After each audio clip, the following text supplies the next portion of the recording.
Ini menegaskan bahwa pemerintah DPR tidak boleh membuat frase di dalam sebuah pasal undang-undang yang dulunya sudah ditafsirkan oleh Mahkamah Konstitusi. Kalau memang PK itu hanya kewenangannya terpidana, kalau PK itu hanya kewenangannya ahli waris, maka jaksa tidak boleh mengajukan PK. Jangan ada pasal apa? Sebutannya pasal selundupan. Ini tidak boleh.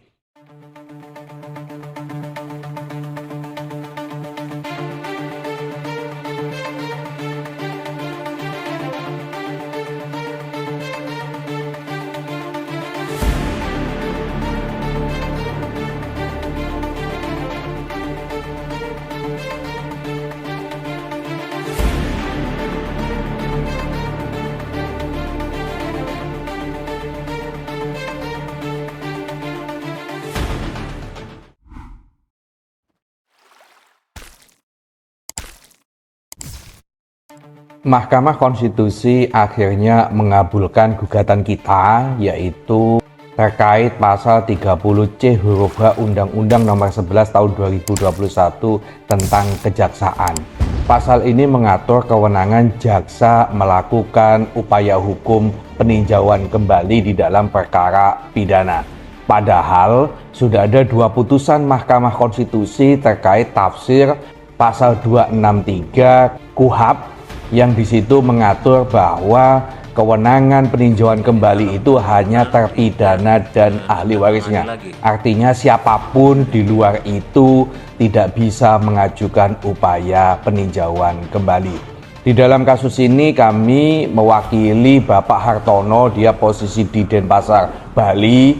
Dia sudah pernah mengajukan PK untuk perkara pidananya dan PK-nya dikabulkan oleh Mahkamah Agung.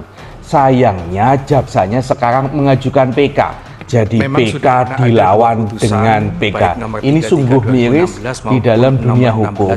Kalau ini tetap dibiarkan, maka tidak ada kepastian bagi terpidana ketika dia sudah dinyatakan tidak bersalah. Dan di Mahkamah Konstitusi awalnya kita sudah yakin pasti ini akan dikabulkan oleh Mahkamah. Tetapi nyatanya sidang cuma 2 kali, bro, yaitu pendahuluan dan perbaikan. Tiba-tiba sidang ketiga dipanggil untuk pengucapan putusan. Nah, kita jadi ragu, ini dikabulkan apa ditolak?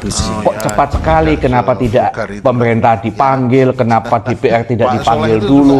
Kenapa kita tidak dikasih kesempatan untuk mengajukan ahli? Tiba-tiba dipanggil putusan juga. Kita ini bimbang antara dikabulkan, ditolak, dikabulkan, ditolak, karena sidang cuma 2 kali. Tetapi alhamdulillah meskipun sidang 2 kali, yang ketiga pengucapan putusan gugatan kita atau permohonan kita dari Bapak Hartono ini dikabulkan oleh Mahkamah Konstitusi.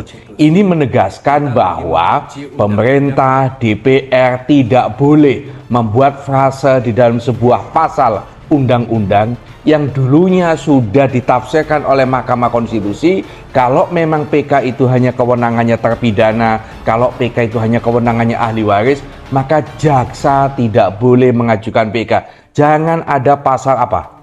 Sebutannya pasal selundupan. Ini tidak boleh.